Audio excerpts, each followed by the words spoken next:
Ako si Christian Regalario. Ako yung kilalang panday ng Magdalena, Laguna.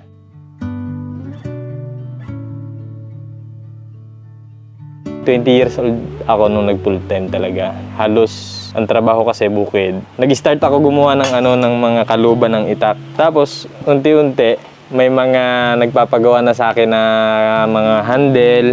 Pagtagal ng panahon, dumadami, naisipan ko na gawin ng hanap buhay talaga. Nung tumagal, dumadami ang customer, nagpundar na rin ako unti-unti ng ilang mga gamit para mapadali yung paggawa kasi dumadami na nga yung customer. Kasi ang panday talaga dito sa atin, hindi lang dito sa Laguna, sa Pilipinas, nawawala na. Kukunti na yung kabataan na willing magtrabaho ng mahirap na trabaho kasi napakahirap na trabaho talaga niyan. Bukod sa mainit, pagod, tsaka responsibilidad dyan kasi pag pangit ang gawa mo, babalik sa'yo yung mga taong nagbayad sa'yo, paparepair yan or babawiin yan or hindi na sa'yo magpapagawa. Kaya dapat aaralin mo, mamaster mo muna para yung binabayad din ng tao. Kumbaga masulit din nila. Hirap na talaga sa panahon ngayon yung hanap buhay. Tulad nitong akin, ako lang naman ang nagsosolo. Yung mga tao, marami ding walang mapagpagawan. Kumbaga responsibilidad mo rin sa community ba.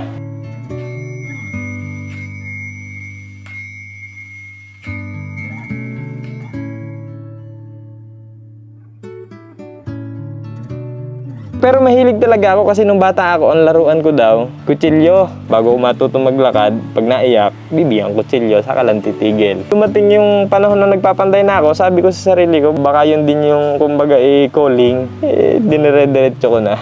Masaya naman mag ganito kahit mahirap. Medyo lang talaga, medyo masakit sa katawan.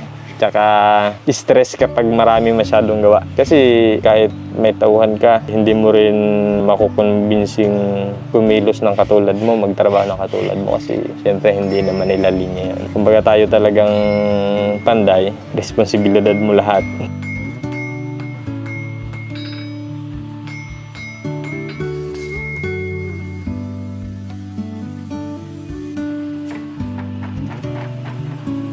Ang mga kaya kong gawin, mga itak, common yun, yung itak, kutsilyo. Gumagawa din ako mga karet, tools, pait, mga ganyan. Tapos yung mga kitchen knife, may special din. Pwede din customize pag may ipapagaya sila, pwede rin. Sa metal arts, mga sculptures, hindi ako gaano makatanggap gawa ng busy pa. Pero kung mapapag-uusapan, pwede naman.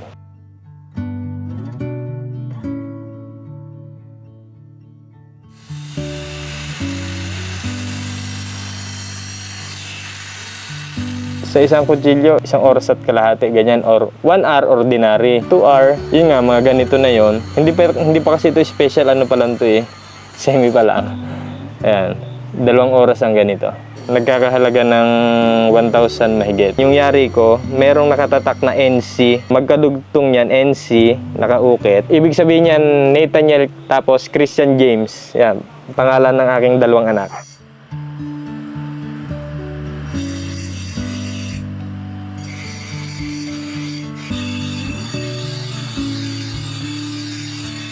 Ito, nakain to ng torno. Nakaraang buwan lang, kapag ganyan. Ito naman, na circular. Kala ko nga putol Nakain ng circular, buti nahigit ko kaagad. Ayan, nagaling na. Marami pa, talsik ng bakal, mga napipit-pit, yung ganyan.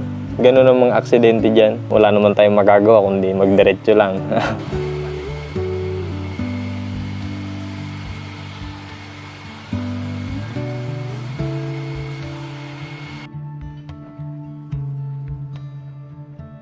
Para sa akin kasi ang buhay masaya. May konting material pero hindi ko gaano naiisip yung nabibili ko o ano. Ang pinakamahalaga dun nakakakain kami.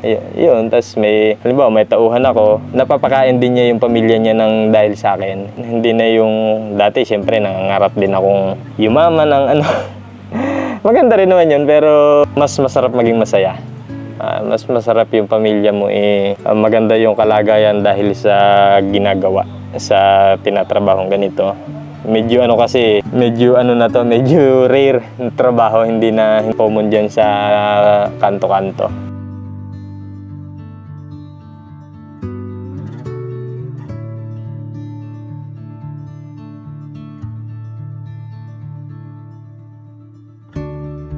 Yung mentor ko ay naging ninong ko rin. Mababait kasing tao, syempre. Tinuruan nila ako ng visual arts kasi professor naman sila ng arts sa UP. Pagtagal, natitrain ng mata ko na ganito, ganyan, magpwesto ng pyesa para maging sculpture. Ayun, tumagal ng tumagal, natuto na ako sa gabay din nila.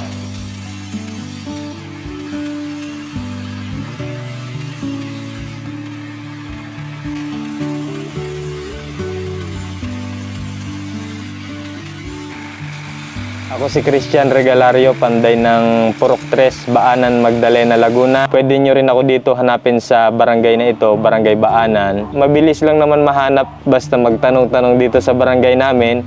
Bali, ituturo kayo, medyo bukid ng konti. Mabilis naman mahanap.